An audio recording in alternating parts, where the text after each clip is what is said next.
Magandang araw muli sa inyo mga kaibigan. Samahan niyo uli ako sa aking paglalakbay at paghahanap sa mga katulad natin na malapit nang maubos dito sa mundo. Ang layo ng mga katulad nating siraulo. Kaya mas minabuti kung hanapin ang mga kalahi natin na kung may natitira pa, kukunti na lang. Nandirito pala ako ngayon sa Taguig. Balita ko kasi mas marami raw rito katulad natin. Kaya minabuti ko nang dito na maghanap. Sana nga marami tayong makitang katulad natin dito. Gamit itong munti nating UFO, mas mabilis natin silang mahanap dahil sobrang high-tech na nito. At ipinalala pa sa akin ito ng kaibigan kong hari galing ng Mars gamit ang shopping delivery.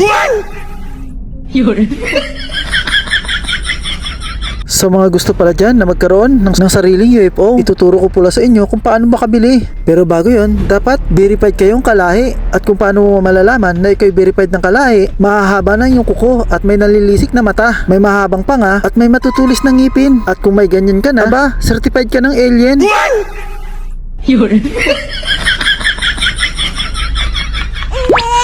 At pwede ka nang umorder ng UFO ng katulad sa akin. O ayan, meron nang pumasok sa aking signal. Meron doon tayong kalahi sa kabilang kanto. So kailangan na nating puntahan. At baka maunahan pa tayo ng mga kalaban. At baka siya gawing ilawing pulutan. Hindi pala basta-basta magpabilis ng takbo rito. Kailangan natin sumunod sa batas trapiko ng mga tao. Dahil kung hindi, baka tayo mahuli at mahalata nilang alien tayo. Kaya kailangan dubli ingat para hindi tayo mahalata. Dapat tayong kumilos na parang tao nang walang sino mang makakalata sa atin at makakahuli. At para hindi talaga mahalata kung anong sadya natin dito sa Earth. Ewan ko nga ba kung bakit nagkalat ang mga lahi namin dito. Samantala, doon sa aming mundo ay malaya na naman sila nakakagalaw at nakakakilos. Kung bakit dito pa nila piniling pumunta. Eh ang pangit naman dito, ang daming buhaya. What?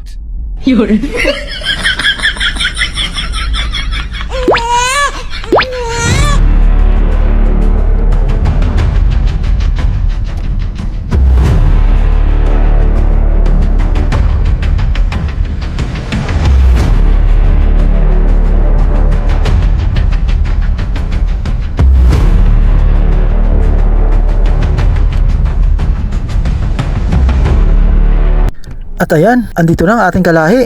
Aba, kakaiba rin pala isang to. Maiksi ang kanyang pakpak at mahahaba ang kanyang ilong at matutulis ang kanyang tenga at may malaking mata. What?